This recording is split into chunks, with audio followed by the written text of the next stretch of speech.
So we're back off down to the allotment for some watering, but here's what we've done on the second plot. So when we first got it, you can see that there was a lot of work to do. Obviously a polytunnel, even a polytunnel that had no siding on it, still had a lot of rubbish in there. Again, hadn't been touched for over a year, so not being touched for over a year again.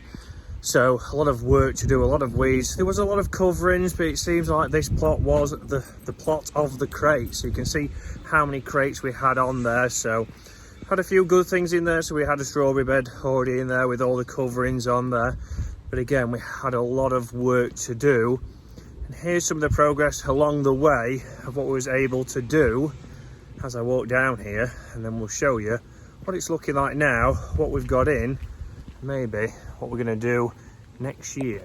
So the elephant in the room that we have to talk about is the polytunnel. Obviously that was the biggest thing on there, and we can see it had seen better days, although the structure is pretty solid. It had nothing on the side, and it was a three-man job getting all the old siding on. Really, there was all the ripped stuff off and then replacing that, and obviously getting that back into shape, and then starting to improve inside. You can see we started to put some pathways in, we started to put some beds in the middle, and we started then obviously to build the table at the back. But on the rest of the plot, we know obviously on the left hand side as you came in, again there was a raised bed that had some weeds in, but again that didn't take long to get ready. And then there were some crates that were buried that you will see we have got rid of now, just to open it up a little bit. Again, behind those crates there was a big bed which again was covered but full of weeds, and we've added a lot in there. So then to the right we know that there was obviously all of the crates, two big water butts. But let's have a look where we are now.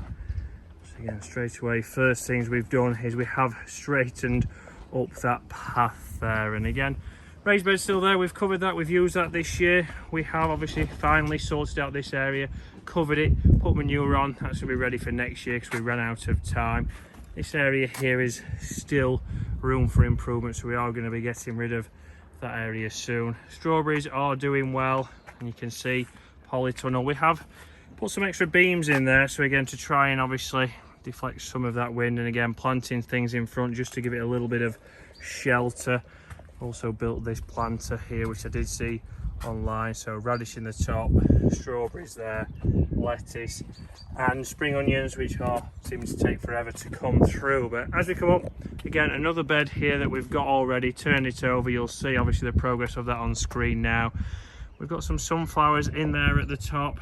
We also have the infamous beam wall. So one of the first things that we wanted to get done on this was get a place where we could grow the runner beans up, and then where all the crates were, we're lucky to get some free sleepers. We've also barked that, again some free bark there, but we've started to get some raised beds. Another bed that's not used, we haven't got anything yet. We're going to put some winter stuff in there. Again, we still have the water, but rhubarb has done exceptionally well this year, and two composting bins. Again, we placed that fence there.